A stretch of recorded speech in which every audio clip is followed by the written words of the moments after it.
Nuclear war. It's a subject most of us would rather avoid, but it's real, and it matters. In a single moment, everything can change. One explosion, and the world is never the same. News of nuclear conflict would dominate every screen, every conversation, everywhere. The threat has shaped decades of history, from Cold War standoffs to today's uneasy peace. But for many, nuclear war still feels distant, like a nightmare that can't quite reach us. Tonight, we face that reality head-on. No myths, no denial, just the facts. Imagine this: a city skyline, peaceful, until a mushroom cloud rises in the distance. The world's largest nuclear arsenals belong to two countries, by far, the United States and Russia. These nations hold the power to end civilization in minutes. If they ever chose to use that power, the consequences would be immediate and irreversible. This isn't a debate or a distant threat, it's a real possibility, with no easy solutions. A single decision could unleash devastation on a scale humanity has never seen. So what would nuclear war actually mean? Let's look at the reality, together. So how does it all begin? Not with a bang, but with a notification. It's a Tuesday morning, September 29th, 2025. You're probably in the middle of your routine, stuck in traffic, making coffee, or desperately trying to look busy in a Zoom meeting. Suddenly every phone in the country buzzes with a presidential alert. The message is chillingly simple. Ballistic missile threat inbound to the United States. Seek immediate shelter, this is not a drill. Your first thought might be that it's a mistake, a hack, another false alarm like the one in Hawaii. But then, it's on every news channel.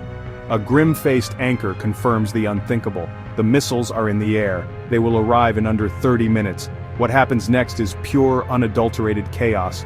On the highways, cars slam into each other. People abandon their vehicles, trying to run. Where? To a ditch? An underpass? The instructions are to get inside, and stay tuned. But what does that even mean when you're on the interstate? In cities, the streets would fill with a screaming, stampeding crowd. A frantic, hopeless scramble against a clock that is ticking down with absolute certainty. Inside your home, you have minutes to make impossible choices. Do you grab family photos, canned food, water? Do you try to call your loved ones knowing the networks are collapsing? You're told to go to the basement or an interior room with no windows. You might find yourself huddled in a bathtub pulling a mattress over your head as air raid sirens begin their horrifying wail. When a nuclear weapon detonates, it doesn't just go boom. It unleashes a trinity of destruction. The blast wave, the thermal pulse, the radiation. In the first second over a major city, a fireball hotter than the surface of the sun would instantly vaporize everything at ground zero. A few seconds later, an unstoppable shockwave radiates outward at supersonic speeds. This isn't just a strong wind, it's a wall of force flattening structures for miles, turning every pane of glass into a spray of deadly projectiles. Next comes the heat. An intense burst of thermal energy travels at the speed of light. Third degree burns in an instant within miles. Fires ignite everywhere simultaneously. Clothing bursts into flames. Dry grass, trees, paper, buildings, all catch fire, merging into a city-wide inferno.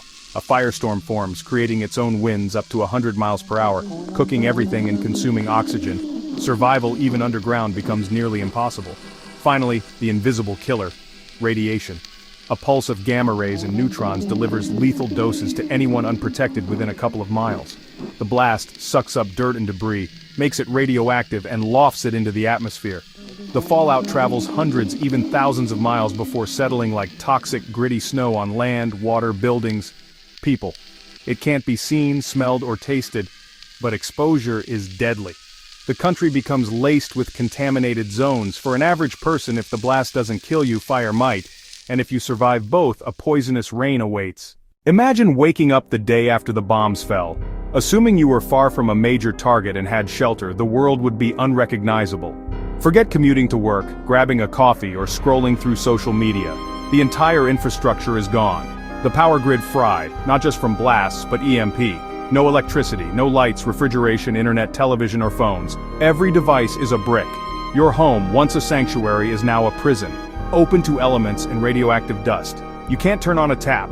Systems are destroyed or contaminated. Every drop of water is suspect. Radiation, bacteria from decay.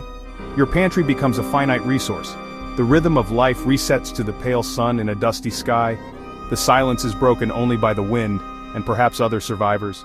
Your days are consumed by brutal basics, finding non-contaminated water, rationing food, staying warm, and above all, staying hidden.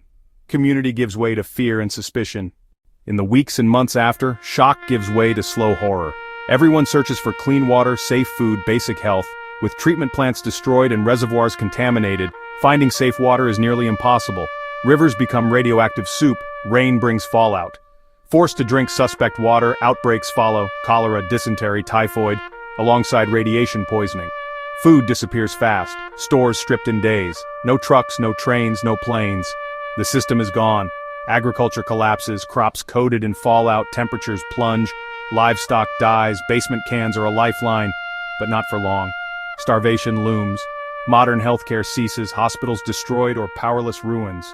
Chronic illnesses spiral, diabetes, heart disease, asthma, medications run out. Radiation sickness brings nausea, vomiting, hair loss, internal bleeding, and a painful death. There would be no treatment. Desperation leads to violence. Any food or clean water cache becomes a target. Trust evaporates. Survival requires defense. Beyond blasts and fallout, a global climate catastrophe, nuclear winter, takes hold. Firestorms in dozens or hundreds of cities loft soot into the stratosphere. Too high to rain out, it spreads like a shroud. Sunlight is blocked for years. Global temperatures could drop 20 to 30 degrees Fahrenheit. A man-made ice age arrives in weeks. Growing seasons vanish across the northern hemisphere, years too dark and cold to grow crops at scale. Global famine becomes inevitable, even far from the bombs. Ecosystems fail, phytoplankton die, marine life collapses, forests wither. Life under a darkened sky deepens trauma and depression. Rain patterns break down, compounding water and food crises. Life support systems are broken. Nuclear twilight lingers a decade or more. A generation grows up without a blue sky or a warm sun. In the aftermath, the fabric of society unravels. All forms of government effectively cease. Federal, state, local, the chain of command is shattered. There's no one coming to help, no police, no firefighters, no National Guard. In this new world, you're truly on your own. Laws become meaningless paper. Chaos and tribalism take root. People band together. Family, neighborhood, mutual protection. The world fractures into isolated fiefdoms. Trust is rare. Strangers are threats. Competitors for food, carriers of disease, or raiders.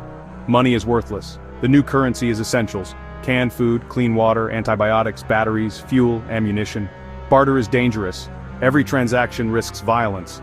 Knowledge is imperiled. Coding, finance, marketing, useless here. Practical skills reign. Farmers, mechanics, doctors, carpenters, hunters, yet even they are limited without the old world's tools and infrastructure. As years crawl by, the idea of rebuilding feels like a cruel joke. There's no foundation left. How do you rebuild a city when the ground is radioactive for 100 years, restart an economy when populations are decimated? Survivors scattered, survivors sick, survivors starving. It's not a blank slate, it's a poisoned, broken one. Fallout contaminates topsoil. Agriculture becomes a deadly gamble. The ozone layer is depleted. Even after soot clears, harmful UV blasts the surface. More cancers, more cataracts, further plant damage. The gene pool is wounded. Radiation mutations increase birth defects, cancers, and hereditary disease for generations. Collective trauma saturates a society steeped in despair. Reality is a slow decline, tiny agrarian communities dwindling from disease, starvation, and genetic decay. So, after this cheerful little tour of the end of the world, what's the takeaway? The primary lesson is crushingly simple. Nuclear war is not winnable. It is not survivable in any meaningful sense. The idea of winning is a dangerous fantasy. This is not a conventional war with winners and losers. It is a global suicide pact. The missiles you launch destroy you through environmental blowback. A missile from North Dakota can mean starvation in India. A bomb over Moscow can change Brazil's climate. We share a fragile terrarium. Some have rocks that can shatter the glass for everyone. This demands cooperation, diplomacy, and de-escalation. Nearly 13,000 nuclear weapons exist. We built a doomsday machine and plugged it in, trusting fallible systems and people to never fail. The only way to be safe is no nuclear weapons. Support leaders, policies, and movements that reduce stockpiles, increase transparency, and pull us back from the brink. The monster under the bed is real. It was built by us, and it can be unbuilt by us. We owe it to ourselves, and to the future of every living thing, to keep this a terrifying work of fiction.